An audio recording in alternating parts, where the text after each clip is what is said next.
Hello बच्चों, I am Mitali Jain. कल की क्लास में हम लोगों ने पढ़ा था कॉन्सेप्ट ऑफ बिजनेस, जो कि आई होप आप लोगों को बहुत अच्छे से समझ आ गया होगा। और हम लोगों ने नेक्स्ट टॉपिक पढ़ा था कैरेक्टरिस्टिक्स ऑफ बिजनेस, जो कि बहुत इजी थी, जिसको मैंने आप लोगों को बोला था कि मैंने हेडिंग्स बहुत अच्छे से समझाई थी। उसके अंदर का आपको जो था, उसके अंदर की जो पार्ट थे वो भी आपको मैंने बहुत अच्छे से समझाया था। आपको मैंने कहा था आपको सब रीड करके आना है। आई होप आप लोग सब रीड करके आए हैं। अब हम आज का हमारा टॉपिक स्टार्ट करते हैं, जिसका नाम है comparison of business profession and employment. मतलब डिफरेंस क्या है प्रोफेशन में, एम्प्लॉयमेंट में एंड बिजनेस में। तो ये आपको बेसिक टर्म्स दे रखे हैं कि जैसे for example mode of establishment, business को कैसे स्टैब्लिश करते हैं हम लोग। तो सबसे पहले हम लोगों को प्रॉपर एंटरप्रेन्योर डिसीजन लेने पड़ते हैं, प्रॉपर डिसीजन लेने पड़ते हैं कि भाई हमें कैसे सेटअप करना है, क्या बिजनेस सेटअप क्या करना है। लीगल फॉर्मेलिटीज़ उसकी पूरी करनी पड़ती है। अगर आप प्रोफेशन करना चाह रहे हैं तो प्रोफेशनल आपके पास प्रॉपर सर्टिफिकेट ऑफ प्रैक्टिस होना चाहिए, मेंबरशिप होना चाहिए आपके पास प्रोफेशनल बॉडी की। और अगर आप एम्प्लॉयमेंट करना चाहिए तो आपके पास में अपॉइंटमेंट लेटर होना चाहिए एंड सर्विस अग्रीमेंट होना चाहिए। ठीक है। अब नेचर ऑफ वर्क, क्या काम करेंगे आप उसके अंदर। तो बिजनेस के अंदर ऑफकोर्स आप लोग गुड्स एंड सर्विसेज से रिलेटेड वर्क करेंगे, क्योंकि वो आपका बिजनेस है।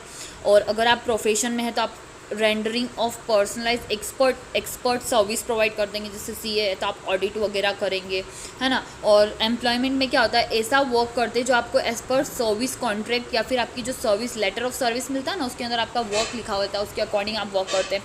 क्वालिफिकेशन अगर देखा जाए तो कोई भी मिनिमम क्वालिफिकेशन की ज़रूरत नहीं पड़ती। इसमें आपके पास में एक्सपर्टीज़ क्वालिफिकेशन होनी चाहिए, ट्रेनिंग प्रॉपर होनी चाहिए। इसमें भी क्वालिफिकेशन एंड ट्रेनिंग जो भी एम्प्लॉयर प्रिस्क्राइब करेगा उसके अकॉर्डिंग होना चाहिए। रिवॉर्ड और रिटर्न की बात करें तो आप में जो प्रॉफिट अर्न करते हैं वो बिजनेस में आपका रिवॉर्ड हो जाता है। इसमें आपकी प्रोफेशनल फीस आपका रिवॉर्ड होती है। इसमें जो भी आपको सैलरीज एंड वेजेस मिलते हैं वो आपकी रिवॉर्ड हो जाती है। अब कैपिटल इन्वेस्टमेंट, आपको आपके size and nature of business के अकॉर्डिंग बिजनेस के अंदर आपको कैपिटल इन्वेस्ट करनी पड़ती है। इसमें आपको limited capital needed for establishment में बहुत लिमिटेड कैपिटल लगती है। और आपको एम्प्लॉयमेंट में कोई कैपिटल ही नहीं लगती, क्योंकि आप दूसरे के अंडर काम करते, किसी और कंपनी में काम करते हैं, आपके एम्प्लॉयर के अंडर काम करते हैं। रिस्क, प्रॉफिट अनसर्टेन होते हैं एंड इरेगुलर होते हैं, रिस्क वहाँ पर प्रेजेंट होती है। फीस जनरली फीस आपको जो मिलती है प्रोफेशनल फीस वो रेगुलरली मिलती है आपको, और वो सर्टेन होती है। एंड फिक्स्ड एंड रेगुलर, कोई भी रिस्क होती ही नहीं है एम्प्लॉयमेंट में। अब transfer of interest, transfer possible with some formalities करके आप अपना इंटरेस्ट मतलब ट्रांसफ़र कर सकते हैं बिजनेस से। आप चाहें तो आप अपने बेटे को, किसी को और पर्सन को ट्रांसफ़र कर सकते हैं with the fulfil of legal formalities. ठीक है। एंड इसमें आप ट्रांसफ़र करना नॉट पॉसिबल, एंड एम्प्लॉयमेंट में भी नॉट पॉसिबल, एक्सेप्ट अगर आपकी डेथ होती है तो आपके बिहाफ पे कर सकते हैं। मतलब आप नहीं हैं एट प्रेजेंट तो वो आप वर्क ऐसे कर सकते हो। ठीक है। कोड ऑफ कंडक्ट, कोई भी कोड ऑफ कंडक्ट प्रिस्क्राइब नहीं होता है बिजनेस के अंदर, मतलब कोई भी ऐसे। और professional code of conduct follow करना पड़ता है आपको।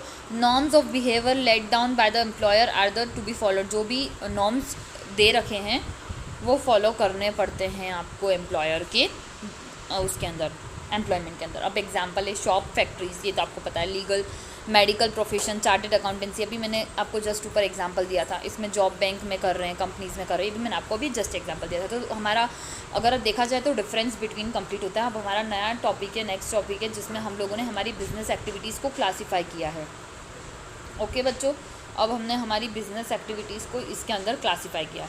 सबसे पहले तो ये बता रहा है कि हमारी जो बिजनेस एक्टिविटीज़ है 2 कैटेगरीज में डिफाइन की है। ठीक है। सबसे पहले ये industry and next is commerce. Industry मतलब क्या होता है, इंडस्ट्री मतलब जहाँ पर हम हमारा प्रोडक्शन करते हैं गुड्स का, या फिर प्रोसेसिंग में जाते हैं हमारे गुड्स एंड मटेरियल्स। प्रोसेसिंग मतलब फिनिश्ड गुड्स में कन्वर्ट होने के लिए वो पूरी प्रोसेस करनी पड़ती है, वो प्रोसेसिंग में जाते हैं, वो भी इंडस्ट्री के अंदर आते हैं। और कॉमर्स के अंदर हर वो एक्टिविटी इंक्लूड होती है जिसमें आप लोग गुड्स एंड सर्विसेज को एक्सचेंज करते हैं। On the basis of this 2 categories, in 2 categories के बेसिस पे हम लोग क्लासीफाई करते हैं बिजनेस फर्म को इंडस्ट्रियल एंड कमर्शियल एंटरप्राइजेज में। तो हम लोग पढ़ते हैं सबसे पहले इंडस्ट्री क्या होता है। इंडस्ट्री क्या होता है, ठीक है। अब इंडस्ट्री रिफर्स, इंडस्ट्री एक ऐसी इकोनॉमिक एक्टिविटी होती है which are connected with conversion of sources into useful goods. Useful goods के अंदर हम लोग मटेरियल को यूजफुल गुड्स के अंदर कन्वर्ट करते हैं। Generally the term industry is use for, generally हम लोग इंडस्ट्रीज़ को उन टर्म के लिए यूज़ करते हैं, उन एक्टिविटी के लिए यूज़ करते हैं जहाँ पर मैकेनिकल अप्लाइंसेस और टेक्निकल स्किल्स इन्वॉल्व होती है। मैकेनिकल मतलब मशीनरीज, ये सारी चीज़ें यूज़ की जाती है, तब वो इंडस्ट्री के अंदर आता है। एंड टेक्निकल स्किल्स मतलब आपके पास में वर्कर्स भी ऐसे होने चाहिए जो उन मशीनरीज को प्रॉपर यूज़ कर सके, प्रॉपर स्किल्स होनी चाहिए, वो इंडस्ट्री के अंदर आता है। जिसके अंदर इंक्लूड्स होती कौन कौन सी एक्टिविटीज़, जिसके अंदर इंक्लूड होती है breeding and raising of animal, पशुओं का पालन पोषण। The term industry is also use, मतलब ग्रुप ऑफ फर्म्स प्रोड्यूस कर सकती है सिमिलर या फिर रिलेटेड गुड्स को। फॉर एग्जांपल ये कॉटन इंडस्ट्री का एग्जांपल दे रखा है इंडस्ट्री में, ये आपको पूरा पढ़ना है। अब यहाँ पे बोल रहा है इंडस्ट्रीज़ को हम लोगों ने 2 कैटेगरीज में डिवाइड किया है। एक होता है प्राइमरी, 3 कैटेगरीज में डिफाइन किया गया है, primary, secondary and territory. Primary मतलब क्या होता है, प्राइमरी वो एक्टिविटीज़ होती है, दिस इंक्लूड्स, इस प्राइमरी एक्टिविटीज़ के अंदर हर एक्टिविटी इंक्लूड होती है which are concerned with the extraction, जहाँ पर हम एक्सट्रैक्ट करते हैं, प्रोडक्शन करते हैं नेचुरल रिसोर्सेज का, रिप्रोडक्शन करते हैं या फिर डेवलप करते हैं किसी लिविंग ऑर्गेनिज्म को लाइक अ प्लांट। वो हम लोगों ने प्राइमरी इंडस्ट्रीज़ को भी फिर 3 कैटेगरी में डिवाइड किया है। सबसे पहली कैटेगरी है इसकी एक्सट्रैक्टिव इंडस्ट्री। एक्सट्रैक्टिव इंडस्ट्री मतलब वो इंडस्ट्री होती है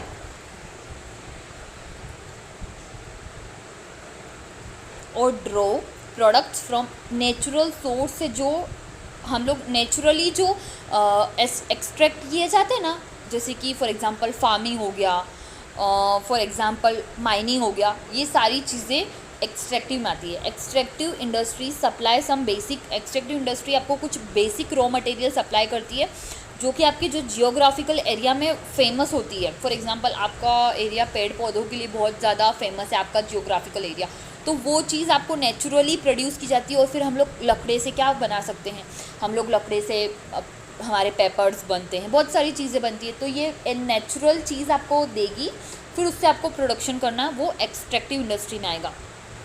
products of this industries are usually transformed into many, बहुत सारे यूजफुल गुड्स में हम लोग ट्रांसफर कर लेते हैं। फॉर एग्जांपल ये भी मैंने आपको जस्ट एग्जांपल्स दिए थे, देखो farming, mining, lumbering, hunting and fishing. सबसे पहले आप लोगों को पता होगा फार्मिंग का मतलब क्या होता है, आप लोग मुझे बताएंगे फार्मिंग का मतलब क्या होता है। मतलब फार्मिंग तो आप लोगों को सबको पता है, खेती वगैरह करना, ठीक है। नेक्स्ट चीज़ माइनिंग, माइनिंग मतलब जो कोल्स वगैरह की खदान होती है ना, उसमें से वो वर्क करना। लम्बरिंग का मतलब क्या होता है, हंटिंग एंड फिशिंग। हंटिंग मतलब शिकार वगैरह करना, फिशिंग मतलब मछलियों को निकालना, ठीक है। तो ये सारी चीज़ें बहुत ही इंपॉर्टेंट होती है। ये चीज़ हमें मतलब ये जो एक्सट्रैक्टिव इंडस्ट्री होती है ना, ये यही वर्क करती है। और सबसे पहले तो मैंने आपको एक्सट्रैक्टिव में 5 चीज़ें बताई थी। सबसे पहले होता है फार्मिंग, फार्मिंग जो मैंने आपको बताया, माइनिंग, लम्बरिंग, लम्बरिंग का मतलब होता है कि लकड़ी को काटना, जो लकड़ियों के काटने का काम करता है ना, फिर लकड़ियों को काट के भी बहुत सारी, अभी मैंने फॉर एग्जांपल आपको बताया था कि लकड़ियों से पेपर वगैरह बनते हैं उनके वर्क करने के लिए, तो ये आपको नेचुरली चीज़ मिलती है। इसका प्रोडक्शन आप जिस इंडस्ट्री में करते हैं उसको एक्सट्रैक्टिव इंडस्ट्री कहता है, हंटिंग एंड फिशिंग, ठीक है। नेक्स्ट इंडस्ट्रीज हमारी जेनेटिक इंडस्ट्री। जेनेटिक इंडस्ट्रीज मतलब वो इंडस्ट्रीज जो कि इंगेज होते हैं breeding plants and animals for their use in further reproduction. अब ब्रीडिंग प्लांट्स का मतलब क्या होता है, जैसे पशुओं का पालन पोषण करना। अब उससे हम लोग मिल्क बनाते हैं, मिल्क निकलता है उनके अंदर से, और फिर वो मिल्क का हम लोग यूज़ करते हैं, मिल्क का हम लोग यूज़ करते हैं फॉर द मिल्क का हम लोग यूज़ करते हैं, जिससे हम लोग दूध पीते हैं, हम लोग फॉर एग्जांपल हम लोग यूज़ करते हैं उस मिल्क को, वो जेनेटिक होता है, वो लोग का दूध निकाल के हम लोग पीते हैं, तो वो breeding and plants and animals, breeding plants and animals. Seeds are nursery companies are typical examples of genetic, ये जेनेटिक की एग्जाम्पल्स दे रखे हैं कुछ। Cattle breeding farms, poultry farms and fish hatchery come under genetic industries, ठीक है। अब हम लोग नेक्स्ट बात करेंगे सेकेंडरी इंडस्ट्री के। सेकेंडरी इंडस्ट्री क्या होता है, these are concern with using material which have already been extracted. Primary sector में जो एक्सट्रैक्ट कर लिया गया उसको वापस से रीयूज़ करते हैं, वो इंडस्ट्री सेकेंडरी इंडस्ट्रीज़ की जाती है। This industries process such material to produce goods for final consumption. Secondary industry में जो आपका प्रोडक्शन है ना, उसका फाइनल यूज़ किया जाता है, फाइनली उसको कंज्यूम कर लिया जाता है, प्रोड्यूस उन गुड्स को फाइनली प्रोड्यूस कर लिया जाता है और फाइनल कंजम्पशन के लिए रेडी हो जाते हैं वो, या तो फिर further processing by other industrial unit, या फिर दूसरी इंडस्ट्रियल यूनिट में उनको वापस से प्रोसेसिंग के लिए भेजा जाता है। It's called in secondary industry. ठीक है, सेकेंडरी इंडस्ट्रीज़ के फिर कुछ पार्ट्स है। मैन्युफैक्चरिंग इंडस्ट्रीज़, क्योंकि इसको सेकेंडरी फाइनल कंजम्पशन के लिए रेडी किया जाता है, तो वो मैन्युफैक्चरिंग इंडस्ट्रीज़ के अंदर आएगा। मैन्युफैक्चरिंग करना मेन सेकेंडरी का काम है। एंड नेक्स्ट इज़ कंस्ट्रक्शन, या तो हम उसको मैन्युफैक्चर करेंगे या तो फिर कंस्ट्रक्ट करेंगे, ये दोनों चीज़ आपको पढ़ना है। मैन्युफैक्चरिंग में टीवी बना रहे हो, कंप्यूटर बना रहे हो आप, ये सब मैन्युफैक्चरिंग के अंदर आएगा। और कंस्ट्रक्शन में मतलब जैसे कि इंजीनियरिंग या फिर कोई भी आर्किटेक्चरल स्किल्स करते हैं आप लोग, तो ये सब कंस्ट्रक्शन में आएगी। तो अभी तक हमने क्या पढ़ा है? Primary, secondary. प्राइमरी में एक्सट्रैक्टेड, जेनेटिक, सेकेंडरी में manufacturing and construction, and third last है टेरिटरी इंडस्ट्री। अब टेरिटरी इंडस्ट्री क्या होती है? Territory industries these are concern with providing support service to primary और सेकेंडरी इंडस्ट्रीज़ को सपोर्ट करती है। ये सपोर्ट कंसर्न सर्विसेज मतलब सपोर्ट करती है, उनकी सर्विसेज प्रोवाइड करने में उनको सपोर्ट करती है टेरिटरी इंडस्ट्रीज़। मतलब टेरिटरी में अलग अलग डिस्ट्रीब्यूटर होते हैं, वो अपनी अपनी टेरिटरी में उन जो प्रोडक्शन हुआ है ना, उनको हर रिटेल शॉप्स पे जाके देना। दिस इंडस्ट्रीज प्रोवाइड सर्विस, ये वही मैंने अभी आपको समझाया, सर्विस प्रोवाइड करती है। बिजनेस एक्टिविटीज़, दिस में भी कंसर्न पार्ट ऑफ कॉमर्स, ये भी एक कॉमर्स का पार्ट है। Because auxiliaries to trade, this activities assist trade include in this categories transport, banking, insurance, warehousing, communication, packaging, advertising, ये सारे काम टेरिटरी इंडस्ट्रीज करती है। अपनी अपनी टेरिटरी में जाके वर्क करना, मतलब अपनी अपनी टेरिटरी के अकॉर्डिंग अपना अपना वर्क करना। जो प्रोडक्शन किया है प्राइमरी और सेकेंडरी ने, उसका एडवर्टीजमेंट करना, उसको उस माल को रखना, उस माल को डिस्ट्रीब्यूट करना, सब टेरिटरी इंडस्ट्री के अंदर आता है। तो अभी हम लोगों ने क्या पढ़ा था? इंडस्ट्री को डिस्क्राइब कर लिया। अब हमारा कॉमर्स बचा है। तो बच्चों, हम लोग कॉमर्स कल से स्टार्ट करेंगे, क्योंकि आज टाइम हो चुका है। मैं आपको कल कॉमर्स स्टार्ट करूँगी, कॉमर्स बताऊँगी, चार्ट के थ्रू आपको पूरा हायरार्की समझा दूँगी मैं। और फिर ये कॉमर्स ही पूरा डिफाइन किया हुआ है ना, कॉमर्स कॉमर्स कॉमर्स ही है। ट्रेड एंड ऑक्सिलरी, ये सब कॉमर्स के पार्ट दे रखे हैं। और ठीक है, तो हम लोग कल कंटिन्यू करते हैं इसको। ओके, कल कंटिन्यू करेंगे। आज के लिए आई होप आप लोगों को क्लास अच्छी लगी हो, पसंद आई हो। ठीक है, तो सब रीड करके आना एक बार। वैसे आप लोगों को समझ आ गया होगा, जो चीज़ समझ नहीं है आप वो मेरे को कमेंट कर सकते हैं। और आज के लिए ठीक है, बाय बाय, टेक केयर।